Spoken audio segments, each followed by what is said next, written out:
qofka sooma waxa uu leeyahay waa laba farxadood weeyaan farxad sidoo nabiga loo sheegay calayhi salaatu wasalaam sida imaam muslim iyo axmed iyo qarkiba ay waranayaan farxad waxa weeyaan markuu ilaahay uu la kulmo subxaanahu wa tacaala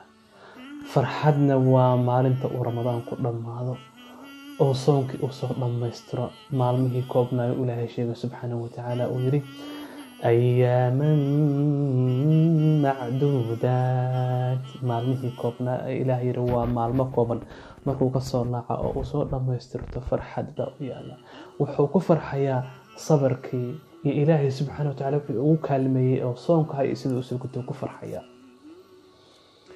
waxa uu ku farxayaa cibaadadii quruxda badnayd ee uu soo gutay abul caaliya waxa uu leeyahay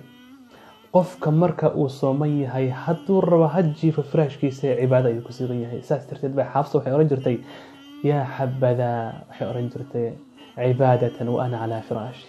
alla cibaadadaasi qurux badnaa oo wanaagsanayda xataa anigoo firaashkayga ku jifa ayuu ilaahay ii qoray subxaanahu wa tacaala adigoo hurda ayaa waxaa tahay qof ilaahay caabudaya soonka ayaa laga helaa ramadaanka ayaa laga helaa farxadda labaad waxa weeye markaad ilaahay la kulmayso subxaanahu wa tacaala sidoo ilaahay ku abaalmarin doono sidoo ilaahay sheegay subxaanahu wa tacaala soonka aniga iskala aniga ayaana ka abaalmarnay buu leeyahay